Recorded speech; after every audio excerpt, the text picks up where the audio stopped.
నాకు తెలిసి ఈ ప్రపంచంలో ఇద్దరు ప్రేమికుల్ని కలపడానికి వాళ్ళ స్నేహితులో వాళ్ళ బంధువులో ప్రయత్నిస్తారు. కానీ తన ప్రేయస్కి నచ్చిన వ్యక్తితో ఆమె పెళ్లి చేయాలనుకునే ప్రియుణ్ణి చూడ్డం నా జీవితంలో ఇదే మొదటిసారి. ప్రేమ కోసం తాజ్మహల్ కట్టాడో చక్రవర్తి, ప్రియురాలి జ్ఞాపకాల కోసం భాగ్యనగరాన్ని నిర్మించాడు మరో చక్రవర్తి.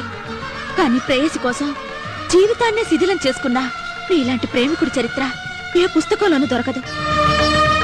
ఇన్నాళ్ళు ప్రేమంటే కేవలం ఒక ఆకర్షణ మాత్రమే అనుకునేదాన్ని. కానీ మిమ్మల్ని చూసిన తర్వాత మీ మీద మాత్రమే కాదు, ప్రేమ మీద కూడా నాకు గౌరవం ఏర్పడింది. మీ పరిస్థితి చూసి జాలిపడి ఓదార్చాలో, మీ ప్రయత్నం ఫలించాలని ప్రోత్సహించాలో నాకు అర్థం కావడం లేదు.